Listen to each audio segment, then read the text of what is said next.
shit. Another boring day. Not much else to do. Let's see what's going on in the interbutts.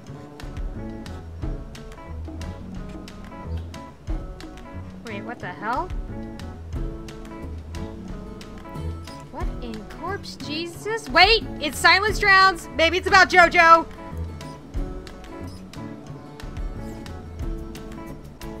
Oh crap, it is about JoJo! Holy shit, holy shit, holy shit! Hi, I'd like a tall caramel macchiato. Oh my god, Phantom Blood is being translated and being brought over to the States!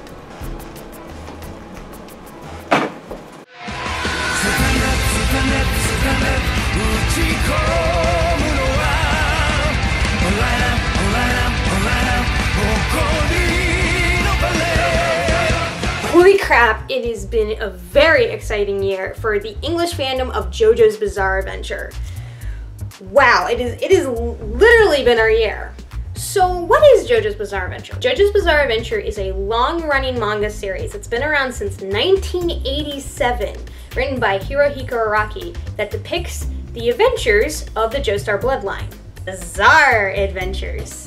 I'm not kidding, they actually are pretty bizarre. Where does JoJo come from? It comes from the Joestar bloodline, which often has Jo in their last name, as well as Jo in their first name, hence the name JoJo. Parts 1 through 6 are in their own continuity, whereas the current continuity, called Steel Ball Run Universe, is parts 7 and ongoing 8 right now.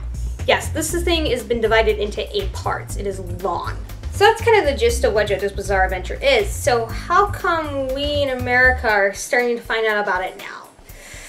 Well, here comes the happy tale of localization and some weirdness. First off, Hirohiko Araki is a huge music fan. One of the things that is noted about JoJo's Bizarre Adventure is all the music references. Stans often are named after bands or musicians or whatnot. People are named after musicians. JoJo itself comes from the song Get Back by the Beatles. You know, JoJo was a man who thought he was a loner. So you can imagine that localizing this in English is hell on earth when it comes to trademark and copyrights. And it kind of has been.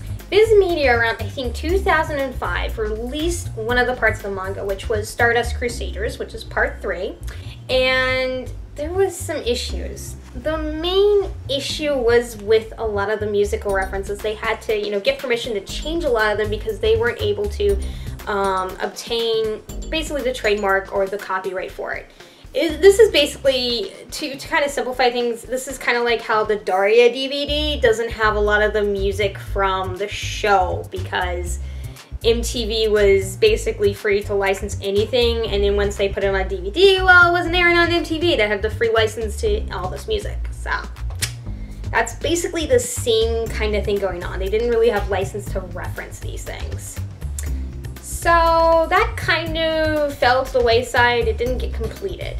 And there was also, I believe, Studio Techno Arts did a release of the OVA in like 94 and in 2002. For US, that's really weird. The OVA is again Stardust Crusaders, but the first part actually takes place halfway through the arc. It's like the very end part, and so 2002 they decided to actually do the beginning part of it, so there's this huge gap between it.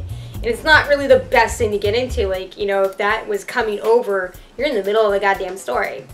So again, localizing this has not been easy. Now, for localization other than the parts in the anime, there actually have been several games that have been localized over here. The main one being the JoJo's Bizarre Adventure fighting game by Capcom. That's basically how a lot of people know JoJo's Bizarre Adventure, and in fact, that's where the meme came from and everything.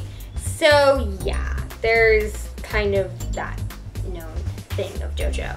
Needless to say, it's kind of a talk about how iffy it is that JoJo's Bizarre Adventure is going to get localized here. And that's where something interesting happened. Now, kind of the one kind of thing that opened the door, really, was the localization of All-Star Battle.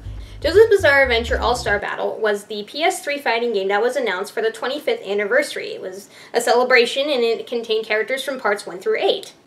However, there was some funny stuff with a lot of the localization of the characters and some of their stands. Remember that localization thing that came in? Well, there's a mixed reaction of the localization of All-Star Battle because they had to change a lot of the names. to some hilarious degree of how they changed those names. So there was kind of a mixed reaction, but that kind of opened the door. Like, again, there has been a localization of the JoJo's Bizarre Adventure, like, of some of the fighting games coming over here. So it was a big deal it was localized, but, you know, kind of not surprising. But then in April, Crunchyroll announced something. On April 1st, Crunchyroll announced that they were simulcasting Stardust Crusaders as it was airing, as well as putting up for stream Season 1 of JoJo's Bizarre Adventure, which included Part 1 and 2. At first, everyone was skeptical because this came out on April 1st, and again, because of localization issues and all that, everyone was like, well, that's a funny joke, ha ha, whatever, you're probably not serious. A couple days later, it turns out, no, they were serious and it was announced, and we were freaking out. JoJo was now available for other people to watch, not just us, and we didn't have to, you know, go, you know, download fan subs or whatnot, or in the dark alleys of the corner internet going, yes, I need my bootleg fan subs, yes. You know, we didn't have to do that. That was, you know, if you download fan subs, that's cool. But, you know, we didn't have to, you know, resort to those things anymore. And then something else happened. Viz, after doing its mic drop of announcement with Sailor Moon and redubbing and re-releasing the old Sailor Moon anime, as well as getting the rights for Sailor Moon Crystal, put out, oh, by the way, we are actually re-releasing JoJo's Bizarre Adventure Part 3. We're reprinting it and we're going to finish it. Holy crap! So that means, you know, you can actually now readily more available find the Viz translation of JoJo's Bizarre Adventure. And as of very recently, as seen at the beginning of this video, Phantom Blood, the first part of JoJo's Bizarre Adventure, is coming over here. Viz is translating it and releasing it, and they're doing kind of a neat release with some artwork and all that. You know, I got mine pre-ordered. I'm excited for that. So why is everyone so excited about all this stuff going on, and why is it a big deal? One, JoJo fans are notorious for really loving JoJo. I am serious, we are an excitable bunch of people when it comes for our love of JoJo. You mention JoJo, and we're like, mention JoJo, it's the best thing ever! Holy crap, JoJo's Bizarre Adventure! So yeah, no, we are an excitable bunch of people and we're really happy. You know, and we're happy to share it. We're like brown coats of the manga fandom. We were like, yes, JoJo, have you heard about it? We should watch it right now. And here's the manga. Go read it and have fun. The other thing is, we are now starting to get an important part of the shonen landscape. Imagine, if you will, you are a magical girl fan and you love everything about magical girls. Except in this what if situation, Sailor Moon was never localized. Basically, in your country, people are missing out a large influence of what you love. And that's JoJo's Bizarre Adventure. JoJo's Bizarre Adventure is like the Simpsons of shonen manga. It did start a lot of things, or it kind of took things from Fist of the North Star, like Simpsons took stuff from like Twilight Zone and stuff and mixed it up. You know, JoJo's Bizarre Adventure started a lot of things, or it took a lot of things from older media and mixed it up, and it influenced a lot of people. It's as influential to shonen as Dragon Ball Z and Fist of the North Star, which Fist of the North Star actually influenced us. There's a lot of references to JoJo and shonen and to fighting games and everything. So we, for the longest time, in the States, have been missing this point of reference. We have been missing something vastly important to the medium in terms of where some tropes got started or what popularized these tropes.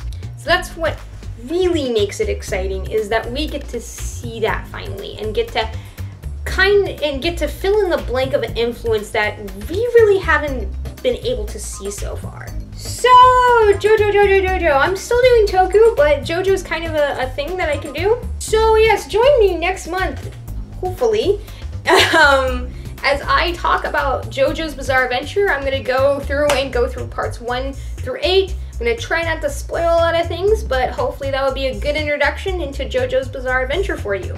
If you want to check out these things, the manga is available in all sorts of scanlations currently.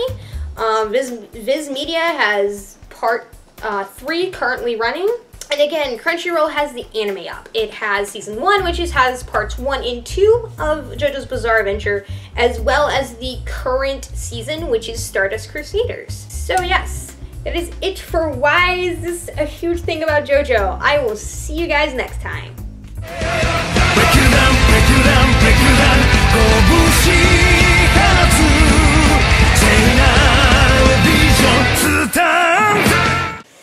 Yeah, they had to change a lot of things because, again, musical reference and localization problems. Damn you, Twitter. So, my Twitter beeped.